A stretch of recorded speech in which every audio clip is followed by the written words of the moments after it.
Oh my God.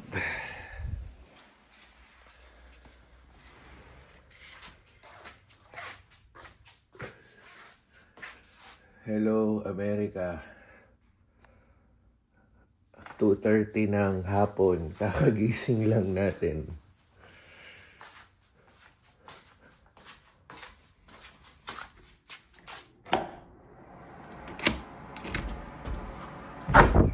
Oh my God.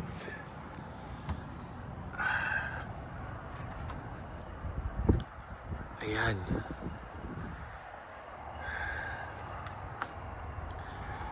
Teka, masakit pa sa mata. Balik muna tayo.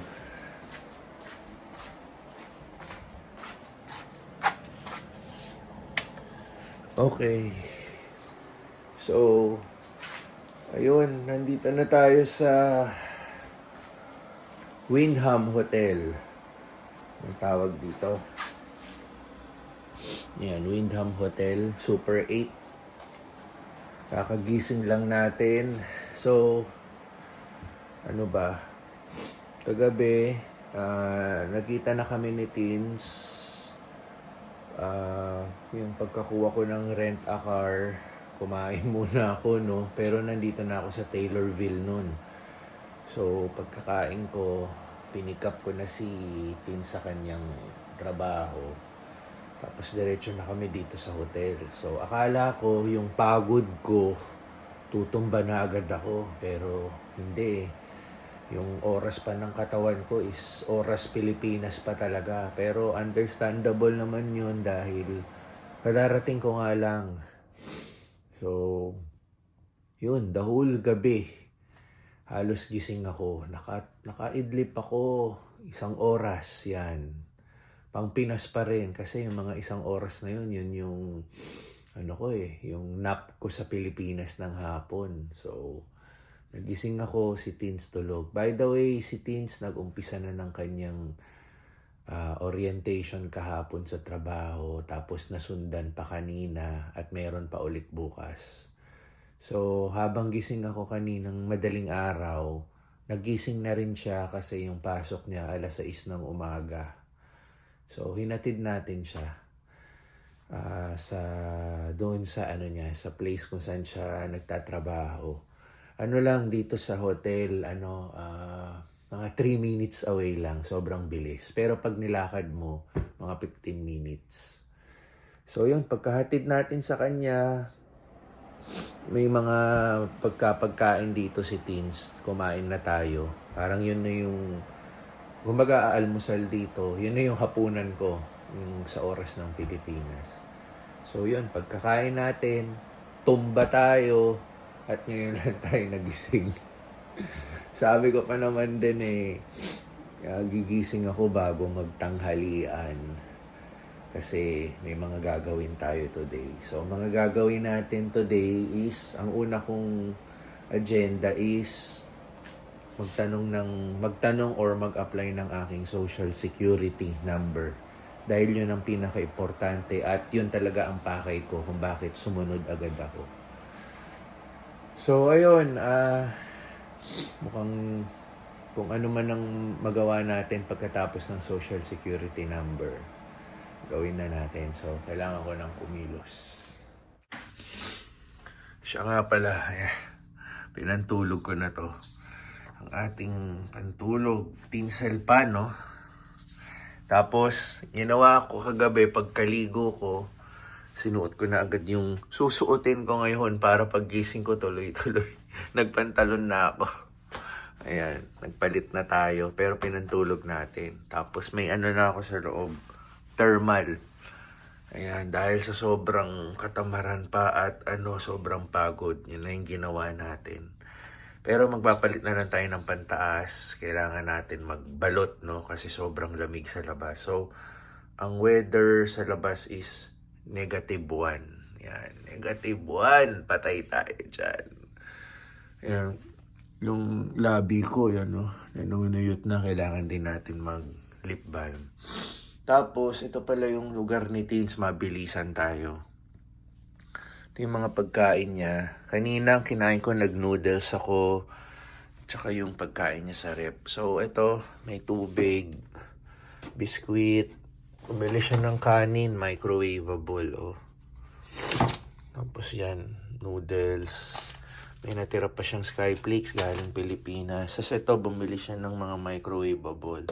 Pag microwave ka, kumpleto na siya. Ito sa itlog.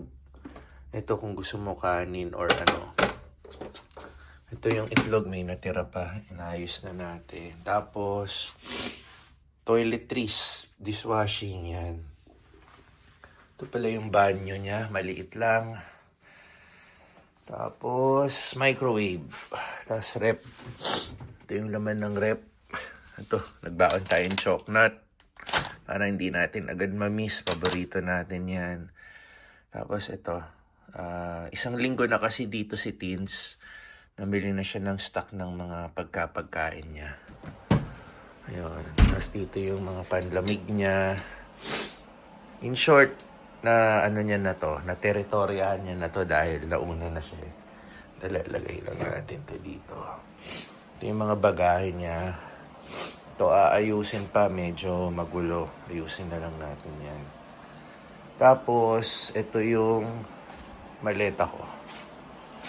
At napakita ko na yung labas, no? Mag-aayos na tayo.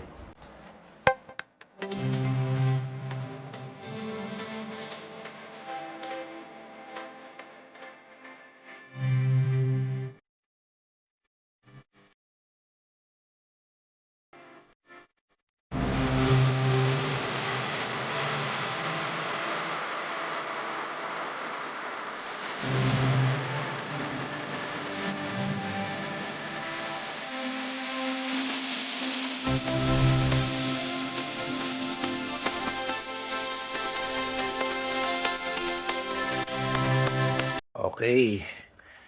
Ito, suot na ulit natin ang ating bag sa dibdib. At ito ang ating suot for the day na nagsuot tayo ng heat tech dahil alam mo naman napakalamig ng panahon. Tapos naka-jeans na tayo today. Ayun. At syempre, magmamakapal na jacket na tayo at protection dito, no, dahil sa lamig. So anyway, dahil late na tayo nagising, too late na tayo to apply for a social security number. Ang ginawa ko kasi habang nagpe-prepare ako, nagtanong ako kay ChatGPT. Ang mali ko, dapat kagabi pa lang nagtanong na ako kay ChatGPT. Anyways, so sabi ni ChatGPT, ang na-research ko kasi anong pinakamalapit na office na social security number dito. Pag-apply ng social security number dito sa Taylorville, ang sabi niya, sa Springfield pa, which is, doon tayo nang galing kahapon.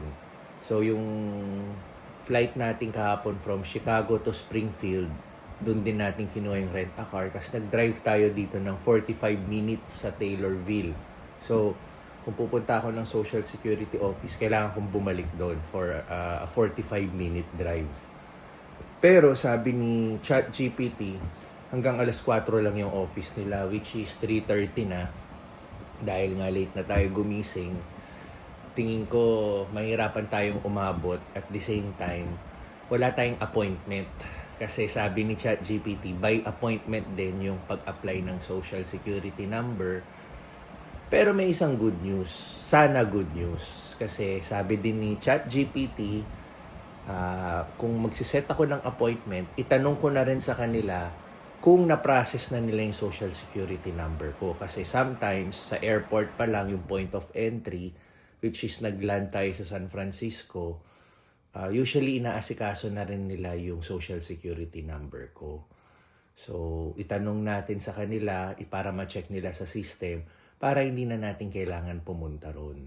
Pero, if ever kailangan natin pumunta ron, yun, magdadala tayo ng requirements, which is passport lang and para pang backup birth certificate, which is meron naman tayo.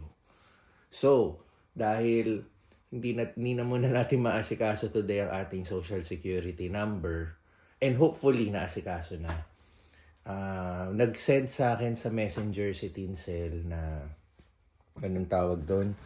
Nag-send siya sa akin ng number or address kung saan pwede akong yung mga prospect apartments kasi kailangan namin tumingin ng apartment dahil yung pinag-i-stay namin dito, sagot lang ng agency niya for 1 month. So, nakaka 1 week na siya. So, meron pa kaming 3 weeks para kumilos-kilos at maghanap ng malilipatan. Tapos, kanina pa lang umaga, nakalimutan ko palang i-share sa inyo. Hinatid ko si Tin sa kanyang work bago mag-alas 6 ng umaga. Dahil tayo, yung oras natin is pang Pinas pa. Gising tayo the whole gabi, the whole madaling araw.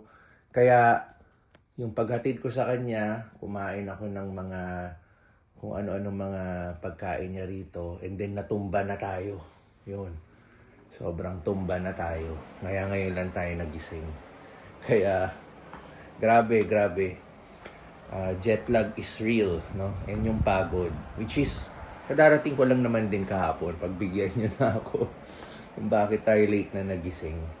So anyway, para may magawa naman tayo today, maging productive tayo, silipin natin yung sinend ni Tins na na address at yung apartment. Mag-scout din tayo today. And then kung may onting oras pa, magtatanong din ako ng phone line dahil kailangan rin may sarili akong number dito sa Amerika. So, ayun, pakita ko yung labas natin. Ayun, napaka-araw niya.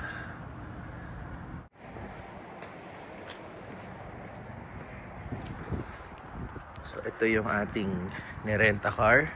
Not bad, di ba? Ganda. Ford Escape.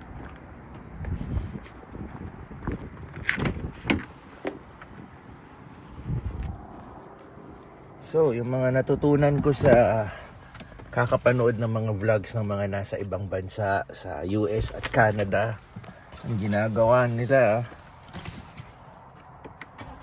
habang nasa snow, nakababad ang sa lamig ng panahon ng iyong kotse is kailangan muna nating painitin, i-warm up bago tayo umalis or pakilusin yung kotse.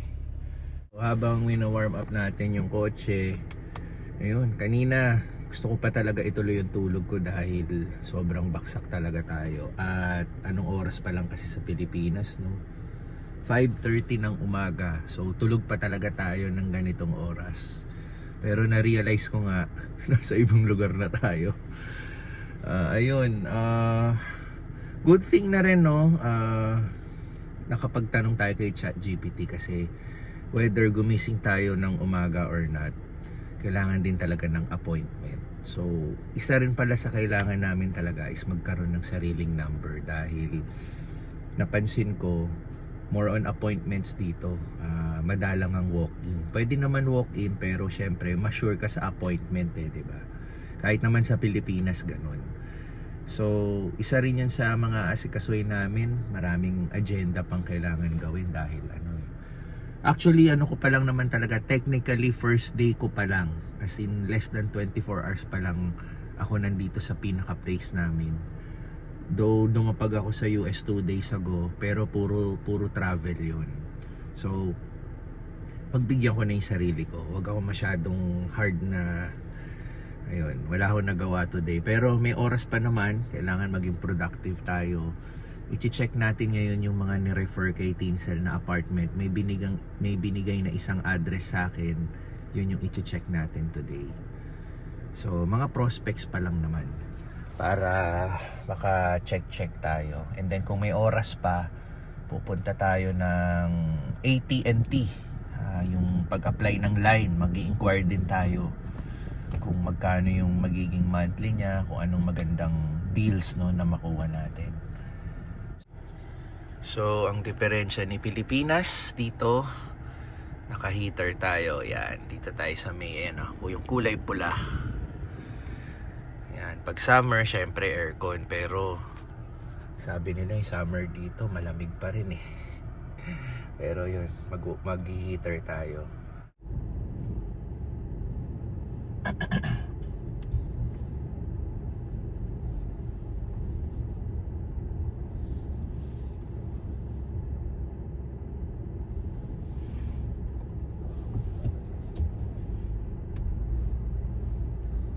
Okay, so daan-daan tayo dahil yung lugar mas snow, no? Dudulas yung ano mo. Though, yung nirent naman nating kotse, yung gulong niya suitable for snowy roads, no? Yung mga madudulas na roads. Pero syempre, ingat pa rin tayo.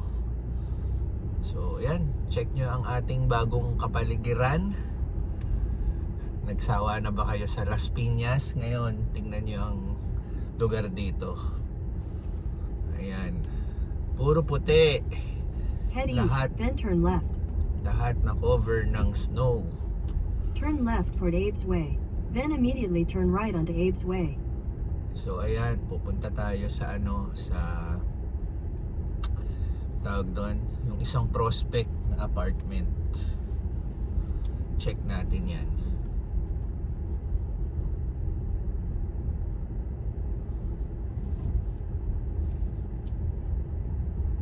Yan, no? Kita mo yung mga puti-puting yan, madudulas na snow yan. Pag nilakad mo yan, medyo dudulas-dulas ka. Kaya delikado rin sa Turn mga right onto Abe's naglalakad. Way.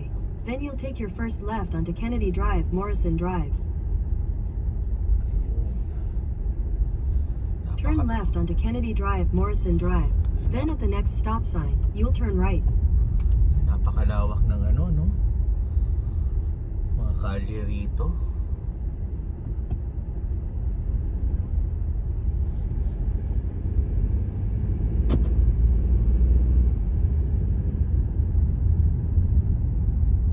Head toward East Lawn Drive.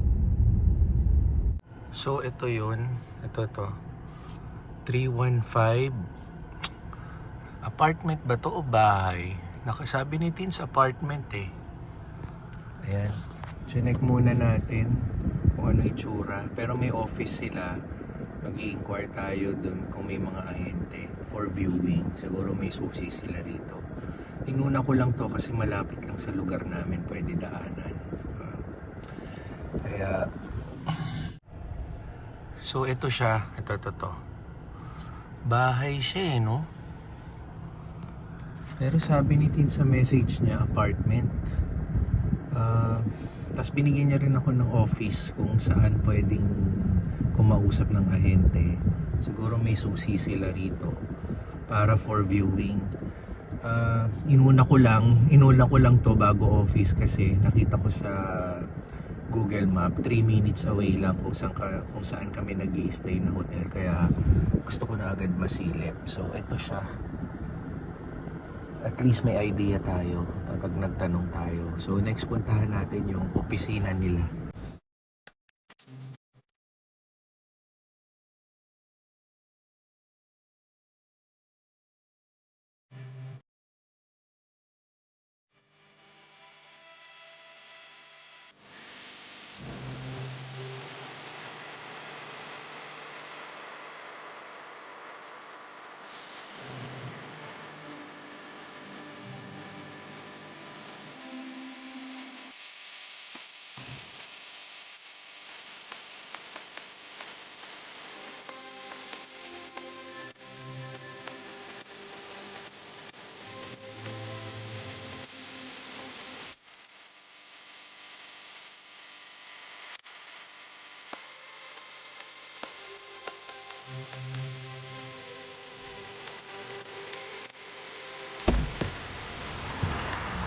May snow, oh.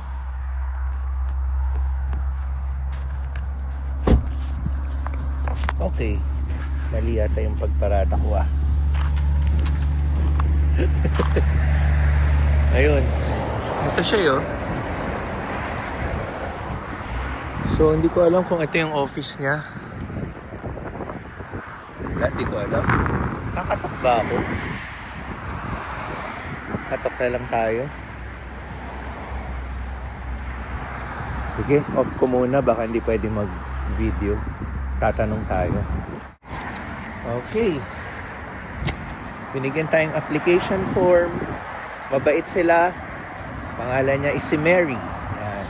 8 to 5 yung office nila. Tapos, kailangan ko munang mag-fill up ng application form. Tapos, isushoot natin doon sa pintuan nila.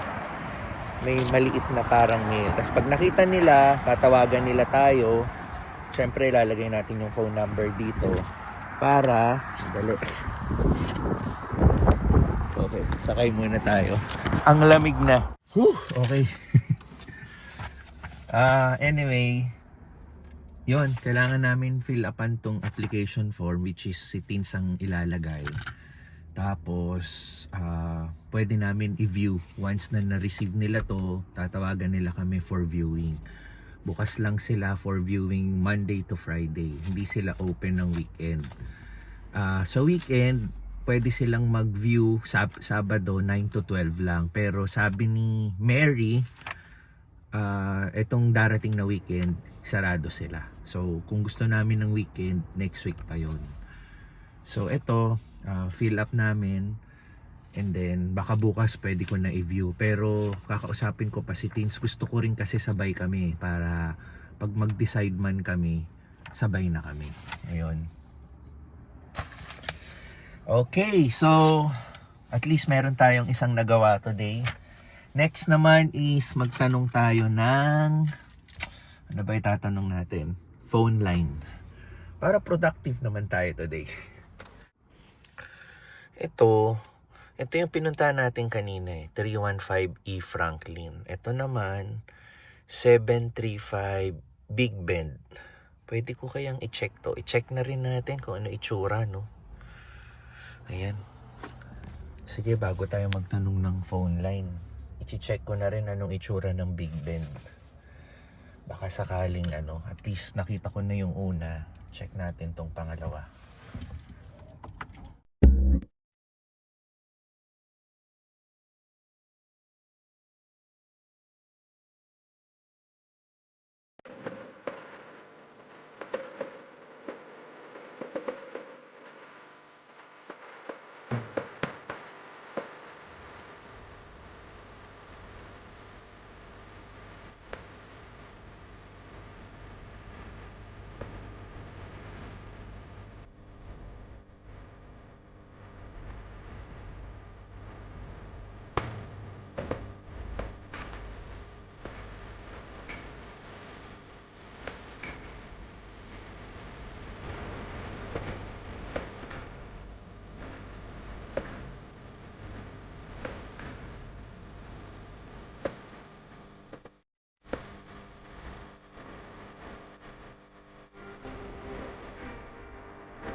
So, ito siya. Dito. Doon siguro yung parking. Pwede. Tapos ang lawak. Sa gabi siguro ang dilim dito. Tapos mga bahay. Ayan. Ito si apartment. Parang mas okay dito compared dun sa mas konti tao. Sige. Nakita ko na yung dalawa. At least, diba? So, yun.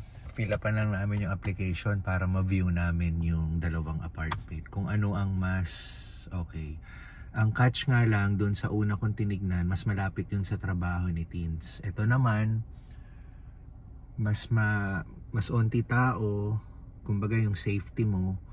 Tapos, onting drive lang doon, nandun na lahat yung mga kainan, yung parang plaza nila. Kasi maliit lang tong Taylorville eh. So, ayun. Ano bang next natin? Phone line. Magtanong tayo ng phone line. We are here. AT&T. Magtatanong tayo. So, balik tayo dito. Nandun lang yung Walmart. Tapos nandito lahat. Tapos ayun yung Taylorville na malaking sign. So, magtatanong tayo dito sa AT&T. So hanggang 7 p.m. sila. Okay. Tanong tayo ng phone line o kaya check tayo.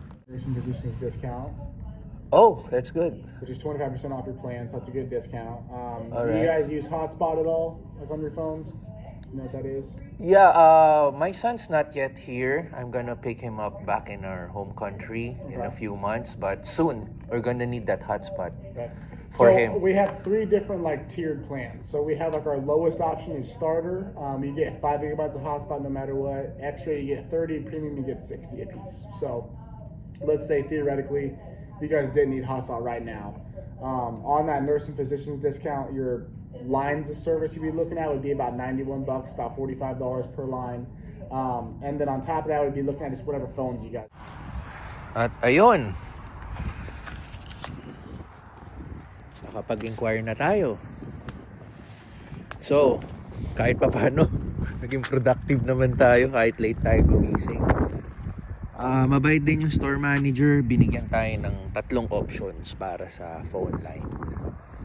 So, pag-uusapan na lang namin to ni Tins mamaya kung ano yung best na ano.